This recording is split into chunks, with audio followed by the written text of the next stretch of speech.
We all know banks need us to survive. But have you ever stopped to think of what actually happens to your money once you've deposited it? Banks use these sources of funds to be able to finance their borrowers, including the borrowers that are operating in the fossil fuel industry. Coming up, from oil and gas projects to billion-dollar investments, banks play a bigger role in the climate crisis than most of us realize. We cannot fight climate change if we do not redirect our financial flows from climate-destructing activities. Meanwhile, one group in the Netherlands is tackling the system head-on, bringing a major bank to court and demanding change. If we reach a verdict in this court case, then it will be the first time in the world that a court rules on the responsibility of banks regarding the climate crisis. What happens if you lose?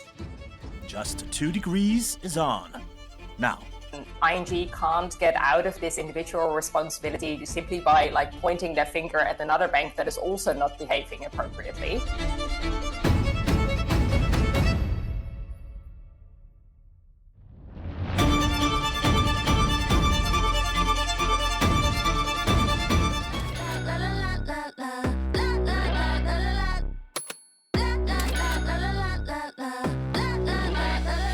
Sounds like cha-ching when I walk in, boom bang, let my money do all of the talking. It's cheap, so think before you speak, cause you can't even afford it. most people, when they have some money, whether it be from a pay packet or a gift, will deposit the cash into a bank.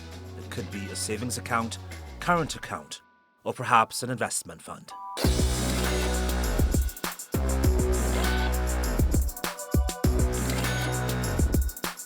It feels simple and safe, but once deposited legally, your money then belongs to the bank.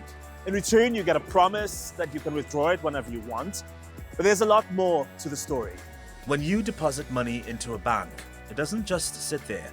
Banks use a system called fractional reserve banking, where they keep a small portion of your deposit available just in case other customers need to make a withdrawal or transfer. They use the rest to invest and lend. Here's a simple example. Say you deposit $1,000 into your account. The bank might keep, say, $100 on hand, but the remaining $900 could be used to issue a loan, like a mortgage, to someone else. That homeowner then pays interest on the loan, let's say 5%. Meanwhile, you, the original depositor, might earn just 1% on your savings. It's that gap between what the bank earns and what it pays you is how banks make their money. Customer deposits are one of their primary funding sources. They're used to finance everything from home loans and small businesses to large-scale corporate lending. According to central banking research, deposits make up a significant share of how banks fund their lending activities. So your money doesn't just sit idle in an account. It helps fund real things in the economy, like a company's expansion or a project somewhere in the world. And that raises a bigger question. If your money is constantly being used, who and what is it really supporting? In the years leading up to 2008, banks issued large volumes of home loans, including to borrowers who struggled to repay them. Those loans were then bundled together and sold as investments, spreading risk across the financial system. They were lending to people that they called ninjas, no income, no job, no assets. And when you don't lend money to people that can't pay it back to you, and that was the problem during the lead up to the financial crisis. When borrowers began to default, the value of those investments collapsed. Banks suddenly faced massive losses, and confidence in the system broke down. The result was a global financial crisis. Major financial institutions failed and economies around the world were pushed into recession. For many regular people, the scale of the crisis was overwhelming. A stark reminder that how banks use money can not only shape the economy, but destabilize it too. So if banks are consistently using our money and moving it through the economy, then where is it actually going? Because while many banks now talk about sustainability and climate commitments, the reality of where money flows is a more complicated story.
So most of us think our money is just kind of sits in a bank. But based on your research, what is it actually doing out there in the real economy? Yes. Deposits are one of the main ways that banks finance their operations. So when you put your money in a bank, it doesn't just sit there. It actually goes into a pool of funds that banks use to make loans. So let's say if a bank is lending money to firms in the fossil fuel industry, then those deposits go into the pool of funds that banks actually, that supports their those activities in the fossil fuel industry, right? One thing I found really interesting in your research is that people are actually moving their money away from banks that finance fossil fuels. That's, incredible. What did they tell you? This is actually when I talk to people working at sustainable banks. When I first time presented in Australia as well, I had a chat someone from one of the sustainable banks in Australia. I don't need to give names, and that person told me that they actually experienced this themselves during hotter weather, when there are bushfires around, for instance. They see that deposits increase in their bank. So she told me that this was one of anecdotal evidences that she thinks the results are very interesting, and they can see it in their banks themselves. And we show it for deposits. Actually, in the literature, this has been already done for stock market investments. So people move away from brown companies to green companies as investors. So it's not very surprising that they do these things when they think about their banks as well as depositors. Because deposits are, one of the major sources of funding for banks. Banks use these, sources of funds to be able to finance their, borrowers, including the borrowers that are operating in the fossil fuel industry. You found that even something like unusually warm temperatures could influence financial decisions. It feels like we've been underestimating how much a climate crisis is already shaping human behavior. Yes. So we find that when people experience abnormal temperatures, like these are unusually warm temperatures, so first of all, we study that in places where when we have abnormally, warmer temperatures, we see that people's how they think about climate change is actually changing, right? So the local climate change beliefs are actually increasing, and so when we combine these two effects, we actually think our interpretation is that when people experience abnormal heat, these are like personal experiences. When they experience the climate change becomes more salient, and as a result, this kind of influences their decisions where they would like to put their money, including the banks as well. So that's what we show. And interestingly, we also find that this is not driven by financial concerns, because we actually show fossil fuel financing banks, they offer even higher deposit rates. So this tells us that this behavior appears to reflect more values rather than financial self-interest of depositors. So people don't mind losing out on the interest as long as they're doing what they think is right. Is it fair to assume that if my bank doesn't declare itself as green and sustainable, then my money is probably indirectly supporting fossil fuel projects? That's like, if a bank is giving out money to firms operating in the fossil fuel industry, it is likely that they use deposits to finance these projects, right? So it's not a one-to-one relationship, meaning that we cannot say that your deposit specifically will be used for this specific project, but it goes into a common pool of funds that banks use to finance their operations, right? So if a bank is giving out money to fossil fuel projects, then the deposits become part of the funding that actually finances these operations in that industry. You know, the argument that corporations usually make is that we need fossil fuels. They drive the economy. We need to have stable energy while we transition. I wonder who really benefits when a bank takes out deposits and invests it across multiple portfolios. In our project, we don't really study banks lending and what they actually get as loan rates. So our focus is on really deposits and how depositors kind of change their behavior when they have first-hand experiences related to climate change. And we argue that depositors' behavior can have a role because if depositors start, if deposits start shifting across banks, this might have an impact on how easily banks can finance these projects, right? Fossil fuel projects. So our results argue that as depositors, we are not very passive, as it was argued in the literature before, but it's our active contribution might actually have an impact on the projects that banks are financing. So how much we would like to really contribute to banks' operations. If we know that the banks it is a bank that really finances fossil fuel industry mainly, and if we put our deposits in that bank, we know that our money is going into the pool of funds that will eventually, finance these projects. Do you think we as consumers should be the ones changing our behavior, or should regulation force banks to change? What should happen ideally here? Okay, we do not really study, we do not really compare different policy approaches in our study, but we show that depositors have some influence because in the sense that, deposits shift across banks, which might actually, contribute to pressure on banks. So it's hard to argue that individual actions would actually drive large changes. This is hard because this is one of the channels of many others are there, because banks rely on multiple sources of funding, right? It's not only deposits. So I have to put that. But individual actions can actually contribute on broader pressure on banks. So if we think of it together, it's likely that this individual behavior and regulation interact, in shaping these outcomes. And our paper mainly speaks to this market-based channel. So the channel that really comes from individual behavior. Here in our research, it's the depositor behavior. Thank you so much, Ozlem. I mean, your research is a fascinating read. Thanks.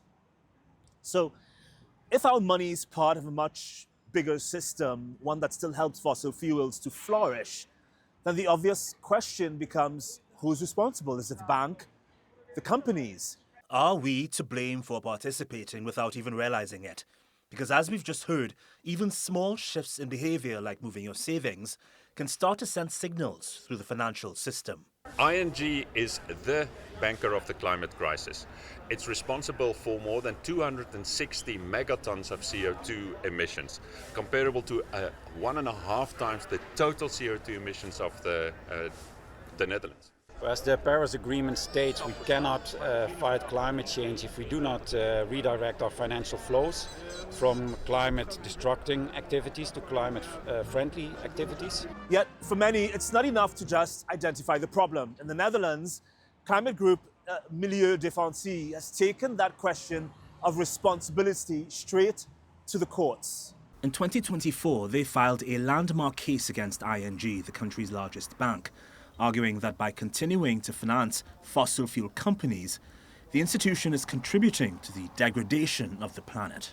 So they want ING to stop financing fossil fuel expansion and bring its entire business model in line with global climate targets.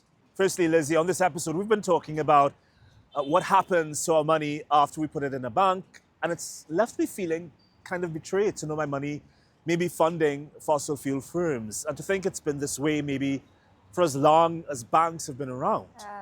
Yeah, for sure. I think most people don't know what happens with their money once it reaches that bank account. People just think it's safe there, it's stable, I can get it out anytime, I'm sure it's good, and they don't give it too much thought.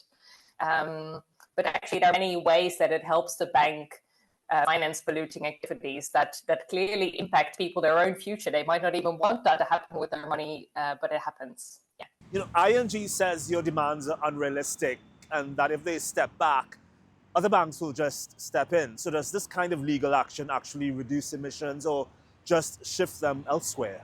So in a court case, why it's really interesting to do this in a court case is because what happens in a court case is only the court only looks at what ING does, and ING has an individual responsibility to not harm humans and the planet, and it means that in a way it's irrelevant what others do. ING can't get out of this individual responsibility simply by pointing their finger at another bank that is also not behaving appropriately.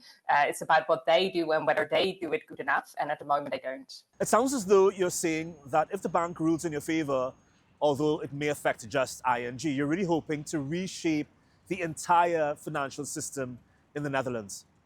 Yeah, for sure. So if we reach a verdict in this court case, then it will be the first time in the world that a court rules on the responsibility of banks regarding the climate crisis. And that will be that will be known worldwide in all banks in the world.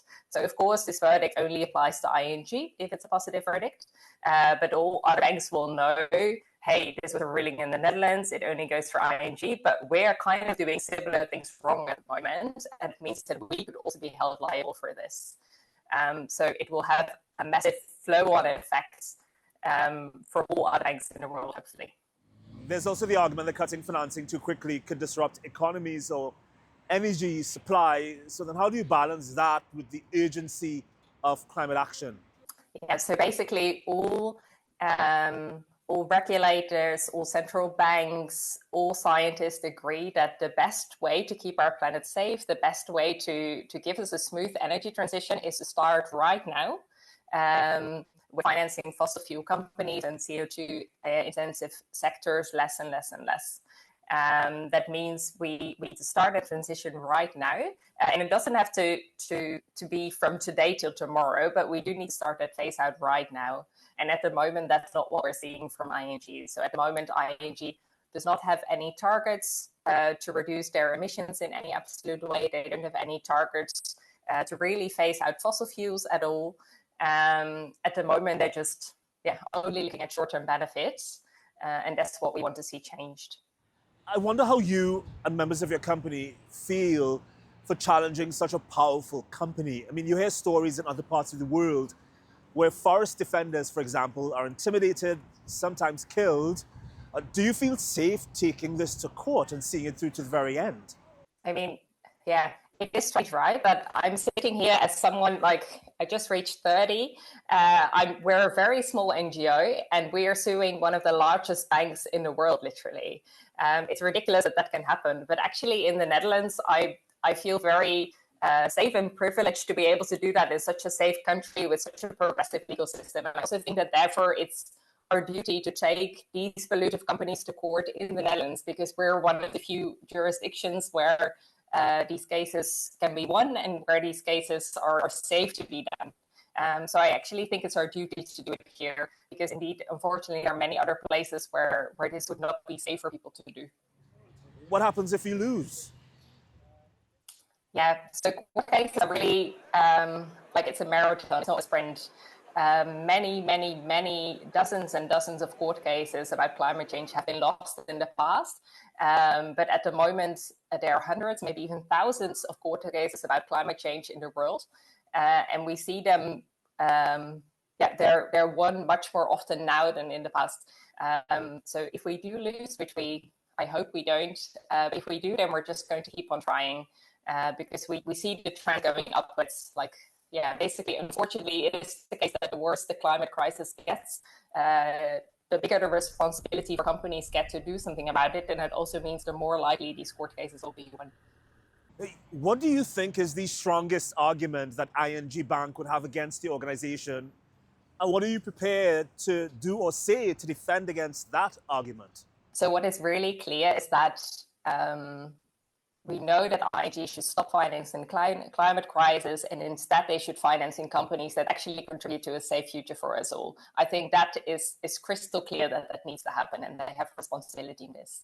But the exact way, for example, the exact percentage with which they need to reduce their emissions, or the exact phase-out plans for the fossil fuel financing, like the exact details of it, we may differ in views on that. I think I expect that ING will put up a big fuss about that we, for example, maybe didn't ask exactly the right percentage or exactly the right pathway or exactly the right thing. And that would be a pity. But also, I think it shows that means that we're on the right track, because what they implicitly do say then is that they agree they have a responsibility, they agree something should be done, but we're now talking about the exact way of what should be done. And maybe we have different views on that. That's okay. We will see the court judges in that case. But that banks have a responsibility for their financing of the climate crisis, I think, that's crystal clear. And now it's time for Life Adjusted, our new segment that looks at how life is changing as the climate changes around it.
And that's our show. Using banks may come as second nature to many of us. Well, we need them.